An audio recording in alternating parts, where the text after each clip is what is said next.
demi menciptakan kedamaian serta kerukunan antar umat beragama di Provinsi Gorontalo. Kapolda Gorontalo Irjen Pol Helmi Santika, SH, SIK, MSI, melaksanakan silaturahmi dengan pengurus Forum Kerukunan Umat Beragama, FKUB, Provinsi Gorontalo sekaligus memperkenalkan diri sebagai Kapolda Gorontalo yang baru.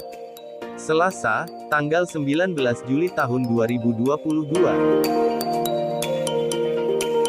Kerukunan umat beragama, tokoh adat itu kan merupakan modal awal, kekuatan yang sangat baik yang bisa kita gunakan, kita manfaatkan dalam rangka